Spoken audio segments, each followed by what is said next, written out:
بسم الله الرحمن الرحيم. الحمد لله حمد الشاكرين، والصلاة والسلام على خاتم النبيين. اما بعد،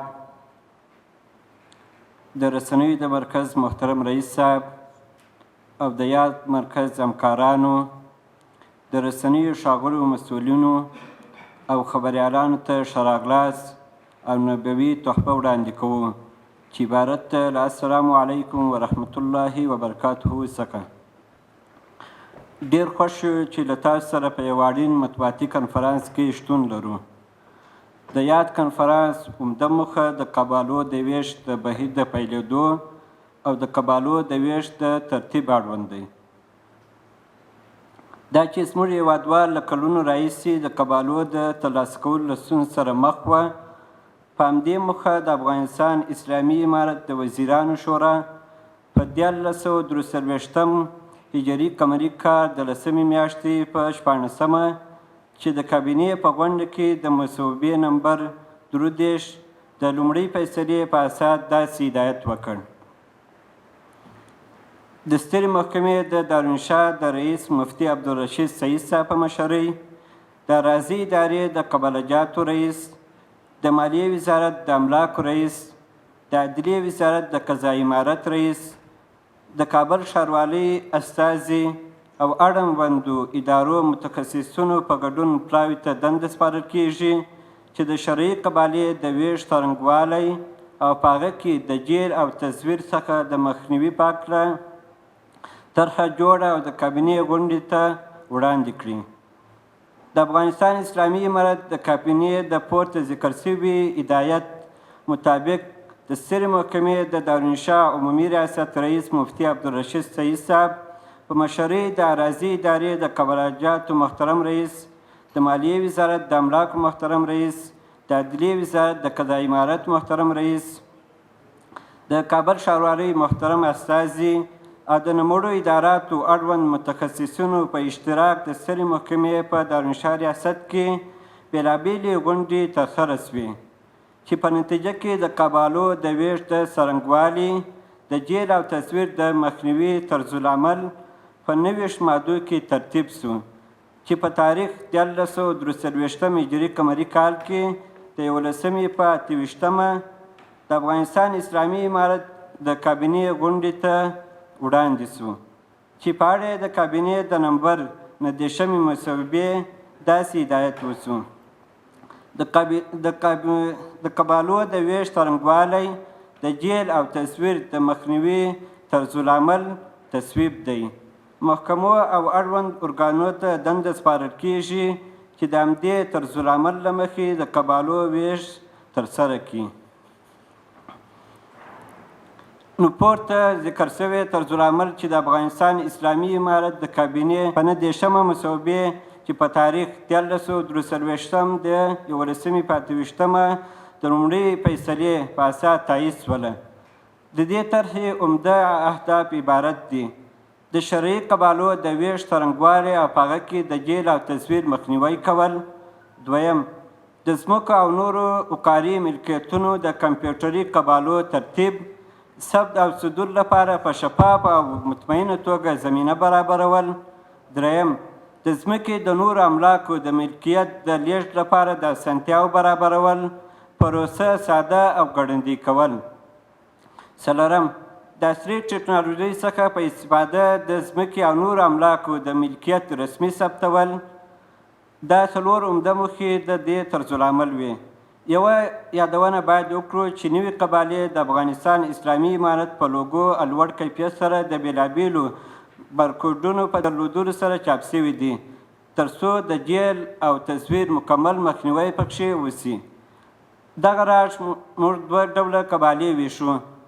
لومړی ډول قبالې چې دی په ځینو ولایات کې لکه کابل سو، بلخ سو، هرات سو، په دې کې الکترونیکي قبالې دي ځکه دلته عصري او الکترونیکي ماشین آلات موجود دي، او پاته په نورو ولایاتو کې هغه کمپیوټري قبالې نه دي بلکې په کاغذ باندې چاپ شوي قبالې دي چې په قلم باندې هغه موارد پکښې رسول کیږي.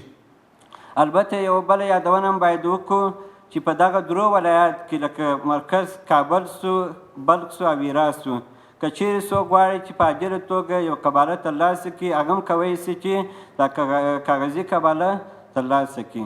او پاتې د قبالو کې چې مهم رول لري هغه د سترې محکمې اداره ده او همدارنګه د اراضي اداره ده، چې دا نور ملګري به په هغه اړوند انشاءالله معلومات تاسو ته وړاندې کړي.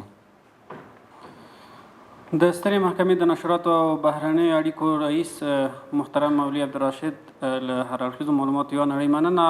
اوس د سترې محکمې د دارالانشا لوی ریاست له مرستیال محترم مفتي روح الله حقاني صاحب نه هیله کوم چې د موضوع په تړاو خپل معلومات وړاندې کړي. نحمده نصلي ونسلم على رسوله الكريم. د نن ورځې غونډه چې جوړه ده د قبالو د ویش په اړه باندې ده، چې دا مربوط کیږي د دوه ادارو. دې کې یوه اداره چې د هغه د اراضي ده او دویمه ستره محکمه ده. دلته د اراضي ادارې مربوط چې کوم کیږي د هغه چې کوم معلومات دي موږ به ستاسو سره دلته شریک کړو. اول صورت کې راځي قباله جوړونه. که متقاضي غواړي چې قباله جوړه کړي نو نوموړی مکلف دی چې لومړی د اراضي ادارې څخه د ملکیت د خرڅلاو درخواستي فورمه واخلي. دویمه ماده، قباله غوښتونکی کس به د ملکیت د خرڅلاو په درخواستي فورمه کې د بایع مشتري بشپړ شهرت لکه سکونت اصلي او فعلي ترڅنګ د ځمکې یا ودانۍ ټول مشخصات، موقعیت، حدود اربعه او مساحت ذکر او د تابعیت تذکره یوه کاپي هم یو ځای کوي او په همدې فورم کې به واضح کوي چې بایع اصلي مالک او که وارث یا وکیل دی. په دویم فصل کې راځي د اعتبار وړ اسنادو تثبیت، یعنی تثبیت حق مالکیت. دریمه ماده، بایع به ټول مدار اعتبار اسناد په یو وار د تثبیت حق مالکیت لپاره د اراضي ادارې ته ورکوي.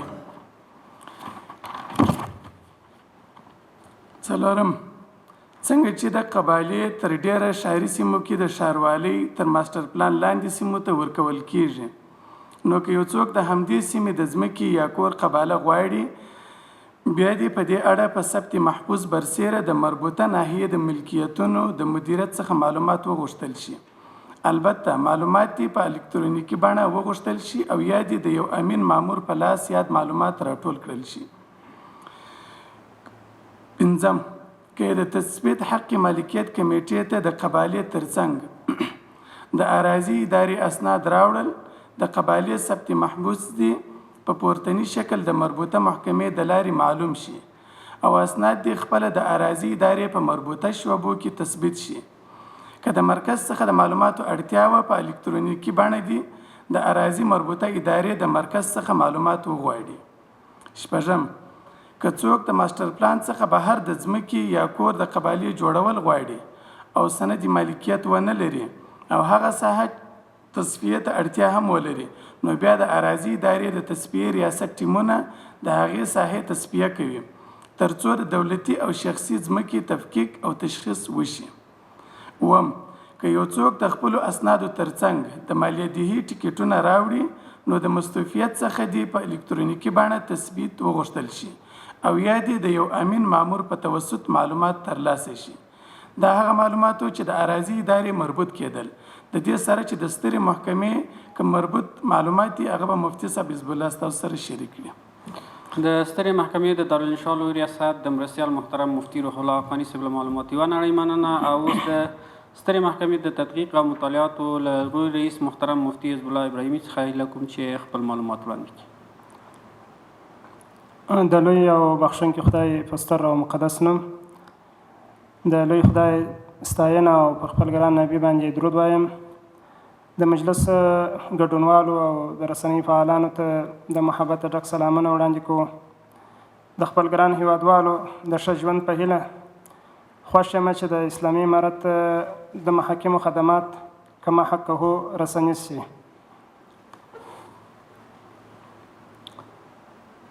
په محکمه کې د قبالې د شرعي اړخ د تکمیل پروسه.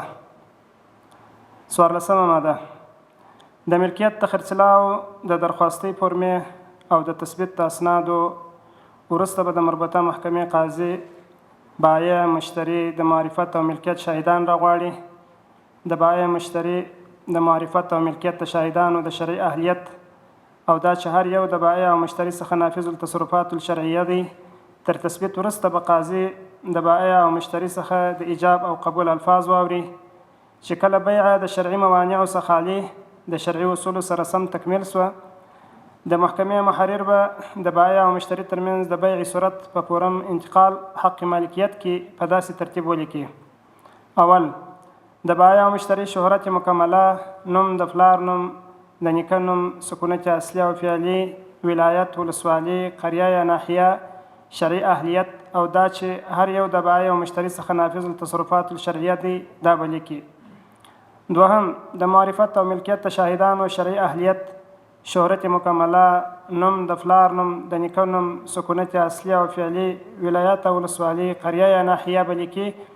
او هم به د معرفت او ملکیت شاهدانو لیکي او بایع مذکور او مشتري مذکور دواړه پیژنم چې دغه په محکمه کې حاضر شخص و نسب بدله نه دي او دغه مبيعه محدوده مذکوره حق او ملکیت د بایع مذکور دی، هیڅوک د ده سره شراکت نه لري. که چیرې خبره د دې خلاف ثابته سي شرعا مجرم ګڼل کیږم. دوهم د بایع او مشتري د ایجاب او قبول الفاظ او دا چې بیع په رضا او رغبت د بایع او مشتري سره سوی ده دا به ولیکي. د مبيعې موقعیت، ولایت، ولسوالي، قریه یا ناحیه، حدود اربعه چې هغه عبارت شرق، غرب، شمال، جنوب، مساحت او مشخصات او شهرت د اصحاب حدودو، نوم د پلار نوم، د نیکه نوم دا به ولیکي. څلورم قیمت د مبيعې به په عدد او حروفو ولیکي او هم به دا واضح ذکر کړي چې بایع قبض د دغه قیمت او مشتري قبض د مبيعې مذکورې کړی دی. دا هغه محال چې کور او یا مځکه خپله د بایع پر نامه وي، د وکالت یا وراثت صورت نه وي.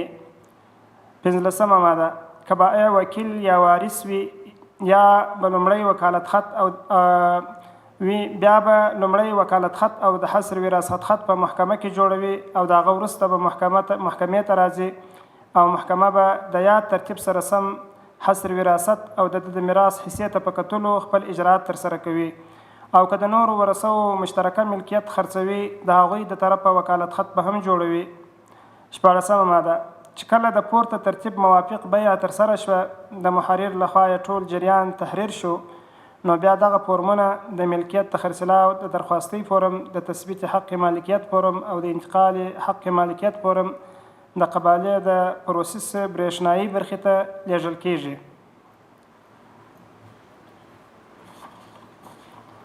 دا په محکمه کې د قبالې د شرعي اړه د تخمیل پروسه وه چې ستاسو په مخکې وړاندې شوه.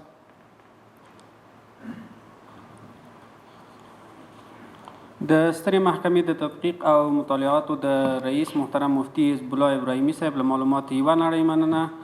اوس د موضوع په تړاو د خبریالانو پوښتنې اخلو. په دې کنفرانس کې البته یوازې او یوازې د همدغه مشخصې موضوع په تړاو باندې پوښتنو ته ځواب ویل کیږي. که چیرې څوک نورې پوښتنې لري هغه بیا په نورو برنامو کې انشاءالله ځواب ورته ویل شي. په پیل کې ملي تلویزیون. بله، تشکر از اینکه وقت گذاشتین. پرسش ما این است که معین صاحب اگر جواب بدین در رابطه به این است که از وقتی که این قانون تصویب شده چقدر قباله ها تا هنوز اجرا شده و از عدم شفافیت هم نگرانی ها هست، مردم شکایت دارن، میشه درباره شفافیت شما کم اطمینان اگر بدین خوب میشه. تشکر. تشکر. موږ ویلای شو چې دا چې په افغانستان کې داسې یو شفاف فعالیت نه دی ترسره شوی نو په همدغه اساس باندې دغه لړۍ کې څه تاخیر و ځنډ هم رالی چې تقریبا دا پروسه ډېره وځنډېدله او دا د تقریبا 2 کالو تقریب وخت تېر شوی دی چې تر اوسه پورې هم زموږ ګرانو هیوادوالو په خپل لاس کې هغسې شرعي قبالې نه دي اخیستې چې څنګه د شریعت د نګاه څخه د هر اړخه څخه تکمیل شوي او پوره شوي وي. نو زه د دغه ورور په جواب کې ویلی سم چې موږ تر اوسه پورې چې کومې شرعي قبالې ترتیب کړي دي دا په یو ډېر اساس پړاو کې مخ ته تللي دي او موږ تقریبا فعلا ټول افغانستان کې ټولو ولایتو ته د شرعي قبالې رسولي دي او توزیع کړي مو دي. صرف د دې د اجراءات چې دي هغه به انشاءالله تعالی د راروانې چهارشنبې څخه به موږ ټولو محاکمو ته اجازه وکړو چې هر څوک کولی سي چې خپل مربوطه محکمې ته مراجعه وکړي او هلته شرعي قبالیت ترلاسه کړي. نو د راروانې چهارشنبې څخه به انشاءالله تعالی دغه سلسله شروع کیږي. مخکې موږ په دې وجه باندې د شرعي قبالو د اجرا اجازه نه ورکوله.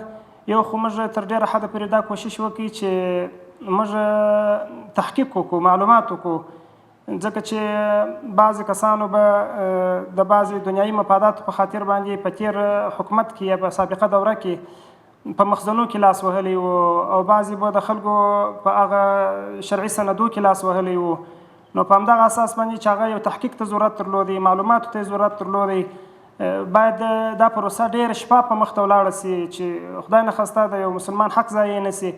نو په همدغه وجه باندې د تاخیر سبب هم دا و چې تاخیر یا ځنډ رالی په دغه اساس باندې رالی چې موږ کوشش کوي چې مخزنونه ټول تر خپل نظر تیر کو او که داسې خدای نخواسته د چا په سند کې تغییر و تبدیل راغلی د هغه تحقیق و معلومات وکړو او دا یو ډېره درازه او اوږده پروسه وه. نو هم په دغه اساس باندې وخت واخیستی، خو نور به انشاءالله تعالی دغه د انتظار شعبې ختمیږي او کار به روانیږي او اجرات به کېږي انشاءالله تعالی. ډېره مننه. طلوع نیوز صحیح، دغه بیا په نورو برنامو کې بیا وکړو. اوس یوازې د همدغه موضوع په تړاو باندې که پوښتنه لرئ کولی شئ. سلام وطندار رادیو. تشکر جناب مفتی صاحب. البته راشد صاحب اشاره کردند در طرز العمل تازه پروسه توزیع قباله سهولت ها ایجاد شده و ساده سازی شده. ما میخوایم بیشتر وضاحت بدین چگونه ساده سازی شده و چقدر کاهش به میان آمده به خاطر دریافت کاهش زمانی البته دریافت قباله و در ضمن از در قسمت هزینه قباله هم میشه معلومات بدین. یک متقاضی یک شهروند به خاطر دریافت قباله باید چقدر هزینه قانونیش پرداخت بکنه؟ تشکر. فعلا دپاره د دغه ورور په جواب کې به ووایو چې فعلا د مشرتابه مقام هدایت هم داسې دی. تاسو ته معلومات شته چې موږ تقریبا 19 قسمه وثایق چې فعلا موږ د خپلو هیوادوالو دپاره اجرا کوو د هغې هیڅ محصول او قیمت نه اخلو، هغه ټول مفت او مجانا و خلکو ته ورکول کیږي. همداسې د شرعي قبالې په متعلق باندې به ووایو چې فعلا موږ د سترې محکمې چې کم محصولات دي هغه فعلا نه اخلو.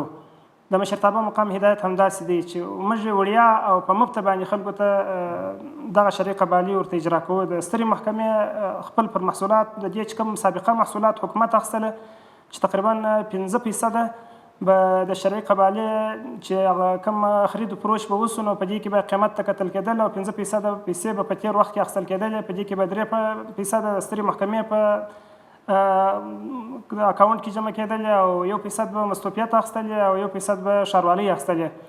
خو فعلا دپاره چې د سترې محکمې په نامه باندې کوم محصول دی هغه نه اخیستل کېږي، بلکې د سترې محکمې چې کوم دا ترتیب دی نه د وثیقې قیمت چنج اخلي نه د شرعي قبالې قیمت چنج اخلي. البته که وروسته بیا د مشرتابه مقام په دې مورد کې موږ ته خاص هدایت وکړي یا یې مناسب وبلله هغه وخت کې به بیا انشاءالله تعالی دا پرېکړه کېږي چې باید په کومه اندازه باندې واخیستل شي. خو فعلا دپاره نشته.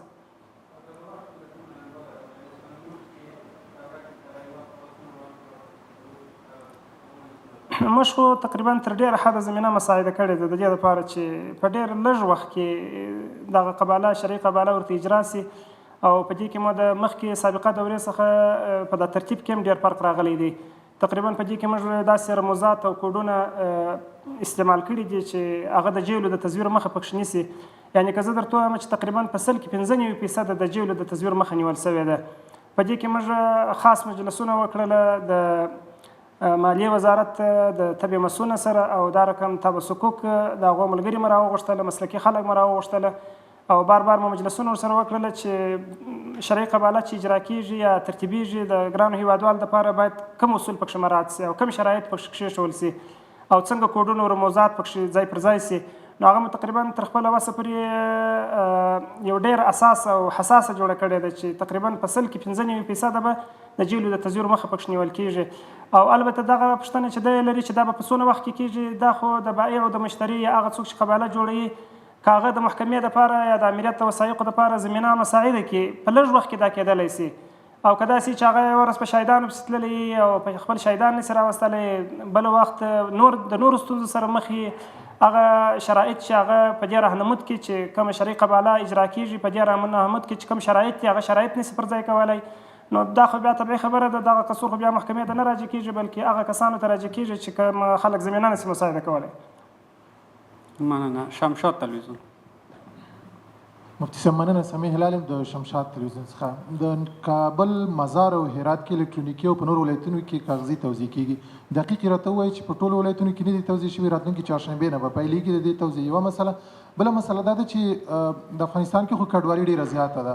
د یو ولایت نه کوچیان تللي دي، په بل ولایت کې پراته دي، یا ځینې خلک نور کډوال شوي داسې ځایونو کې پراته دي چې 25 کاله کېږي، په هغه ځای کې خو د غزي لپاره قانوني اسنادونه نه لري.